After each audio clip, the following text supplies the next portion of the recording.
हर इंसान के पास समस्याओं का पिटारा रहता है। लोगों ने अपनी सुविधा के अनुरूप सकारात्मक शब्दों में भी नकारात्मकता खोजकर उन्हें उसी रूप में प्रचलित कर दिया है। इसीलिए आज भी जब लोग अपने सामने किसी भी समस्या को पाते हैं तो अक्सर भयभीत होकर जड़ हो जाते हैं, या यूं कहिए कि अपने आप को असहाय मान लेते हैं। ऐसा इसलिए होता है क्योंकि हमें बचपन से समस्या की व्याख्या कुछ इस तरह से की जाती है कि ऐसा कार्य जो असंभव हो, वो परिस्थितियां जो इस व्यक्ति को पंगु कर दें, जिनका सामने करने पर व्यक्ति अपनी सुध-बुध खो बैठे। ये सभी बातें समस्याओं के संदर्भ में कही जाती हैं। इसीलिए हम सभी के दिल में, मन में बचपन से ही ये बातें बैठ जाती हैं कि समस्याएं हमारे विकास की अवरोधक होती हैं, जबकि वास्तविकता रियलिटी में यह कुछ भी नहीं है। समस्याएं व्यक्ति को इस बात का एहसास कराती हैं कि व्यक्ति जीवित है।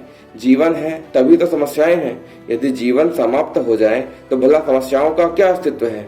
समस्याएं दरअसल चुनौतियों का ही स्वरूप है। केवल नाम भर बदल लेने से लोगों के मस्तिष्क में इनके अर्थ बदल जाते हैं। समस्याएं जहां उन्हें पीड़ादायी प्रतीत होने लगती हैं, वहीं चुनौतियों जीवन की प्रगति को प्रगाढ़ कर देती हैं। समस्याएं और चुनौतियां एक ही घूंघट की लिपटी हुई दो परछाई हैं जो घूंघट उठते ही अलग अलग नजर आने लगती हैं। इसीलिए अपने दिमाग में इस बात को अच्छी तरह बैठा लेना चाहिए कि समस्याएं और कुछ नहीं, केवल और केवल चुनौतियां हैं। वो भी ऐसी चुनौतियां जो निरंतर लक्ष्य की ओर बढ़ने के लिए अति आवश्यक हैं। जो लोग समस्याओं का सामना करने से भयभीत होते हैं, सामना नहीं करना चाहते हैं, वो कभी जिंदगी में महान कार्य नहीं कर पाते हैं, जिंदगी में कभी सफल नहीं हो पाते हैं, अपना लक्ष्य कभी प्राप्त नहीं कर पाते हैं। समस्याएं हैं तो समाधान भी होगा। वो कैसे होगा? उसके लिए हजारों वर्ष पहले ही समस्या का सामना करने के साथ साथ उस समस्या को हल करने का उपाय भी बताए गए थे, जो आज की सदियां बीत जाने के बाद भी कारगर हैं और आगे भी इफेक्टिव या कारगर रहेंगी। उन्हीं उपायों में है साम, दाम, दंड, भेद।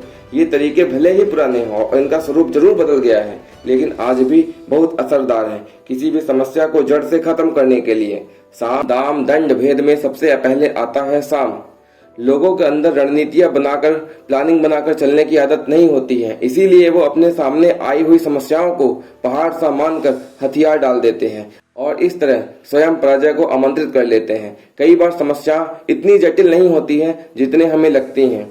कई बार हम ये सोच लेते हैं कि बात करने से या चर्चा करने से या किसी से अपनी बात कहलवाने से कोई फायदा नहीं होगा, जबकि ऐसा कुछ नहीं है। सामने वाला नहीं मानेगा, जबकि ऐसा जरूरी नहीं है, क्योंकि कोई भगवान तो है नहीं जो बिना आपकी बातों को सुने या जाने बिना ही आपके मन का कर दे। इसीलिए बोला भी गया है कि बात करनी चाहिए, बात करने से बात बनती है। कई बार सब कुछ इतना सरल होता है कि आपसी चर्चा से सब सुलझ जाता है। लड़ाई करने या किसी को भी भला बुरा करने की आवश्यकता नहीं पड़ती है। समझदार व्यक्ति तर्क के द्वारा ही सब समझ जाता है। यही साम का सही अर्थ है। अब आती है दाम की बारी।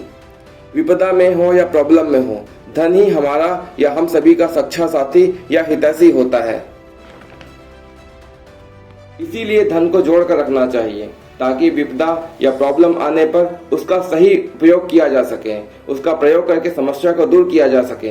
कई बार धन का अभाव होने पर व्यक्ति विपत्ति में स्वयं को अकेला रहने के लिए विवश कर लेता है। इसीलिए व्यक्ति को धन अर्जन अच्छे और सही स्रोत से करना चाहिए, सही रास्ते से करना चाहिए। व्यक्ति को अपने और अपने परिवार का खर्च सोच समझकर और बजट बनाकर खर्च करना चाहिए, ताकि समस्या के समय पैसे देकर उस समस्या को सुलझाई जा सके। कई बार कुछ लोग स्वार्थपरता से भरे हुए होते हैं, जो स्वयं अपना लाभ ढूंढते रहते हैं। उन्हें लोगों की समस्याओं से कोई सरोकार नहीं होता है, उन्हें बस अपना फायदा दिखता है। समस्या का हल अगर ऐसे लोगों से होते हुए जाता है तो दाम या पैसे देकर अपना काम कर लेना चाहिए। दाम समस्या को खत्म करने का दूसरा उपाय आता है। अब आता है तीसरा उपाय, भेद। पुराने जमाने में भेद का मतलब होता था फूट डालो और राजनीति करो, लेकिन आज के वर्तमान समय में इसका स्वरूप बहुत बदल गया है। आज के वर्तमान के समय में हर चीज लोगों का जो अपना भेद होता है, जो रहस्य होता है, वो छुपा के रखना चाहते हैं। अगर कोई व्यक्ति आपकी समस्याओं को आपकी बातों और धन के लालच के प्रलोभन के बावजूद नहीं छोड़ पा रहा है, नहीं सॉल्व कर पा रहा है, तो उसके आज डिजिटल वर्ल्ड में उसको परेशान कर दो, उसको उसी की समस्याओं में उलझा दो, उसकी गलत हरकतों का राज पूरी दुनिया में फैला दो, जिससे वो खुद आपकी समस्याओं से दूर भाग जाए। अब आता है अंतिम उपाय और दंड। दंड मतलब पनिशमेंट। दंड देना बहुत जरूरी होता है, नहीं तो अपराधी चेतावनी देने पर भी भयंकर अपराध करने से नहीं छोड़ता है। ऐसे में दंड और भी वह भी कड़ा दंड देना चाहिए। आज की डेट में दंड देने का मतलब मारपीट से नहीं है, लड़ाई झगड़े से नहीं है, बल्कि जेल में बंद कर देने से है, अपराधी के राइट्स को खत्म कर देने से है। दंड समय व परिस्थिति के अनुरूप होना चाहिए। साम दाम दंड भेद का सही प्रयोग प्लानिंग के साथ करना चाहिए। जो व्यक्ति सही रणनीति बनाकर समस्याओं को सुलझाते हैं वो सफलता को आसानी से पा लेते हैं। समस्याओं से घबराना नहीं चाहिए, बल्कि उनका धैर्यपूर्वक और डटकर मुकाबला करना चाहिए। मुश्किल समस्याओं से बचने का प्रयास नहीं करना चाहिए, क्योंकि जो लोग समस्याओं से बचते हैं उनके पास समस्या अधिक विकराल रूप में उस समय आ जाती है जब वो थकान से पूरी तरह से चूर हो जाते हैं और विश्राम की तलाश में इधर उधर उचित स्थान ढूंढ रहे होते हैं। आज के समय में साम दाम दंड भेद की परिभाषा जरूर बदल गई है, लेकिन उसके मायने आज भी वही पुराने हैं। इसीलिए कहा गया है हर समस्या को सामना डटकर करना चाहिए और जहां भी परेशानी महसूस हो वहां साम दाम दंड भेद लगाकर अपने आप को आगे ले जाना चाहिए। उस समस्या को जड़ से खत्म कर देना चाहिए, नहीं कि किसी को मार पीट करके, लड़ाई झगड़ा करके, किसी को गलत बातें बोल के उस समस्या को सॉल्व किया जाना चाहिए। ऐसा कुछ जरूरी नहीं है। आपको अपना दिमाग लगाना है, अपने हिसाब से अपने लोगों से बातें करनी है, हो सके तो पैसे का लालच देना है, नहीं तो उसका जो रहस्य है, उसके जो राज है उनको डिस्क्लोज करने हैं, और नहीं तो अंतिम उपाय होता है उसको केस करना होता है और उसको जेल की हवा खिलानी होती है। अगर वीडियो अच्छी लगी हो तो एक लाइक और कमेंट जरूर करिएगा और हो सके तो सब्सक्राइब करना नहीं भूलिएगा। जय हिंद, जय भारत।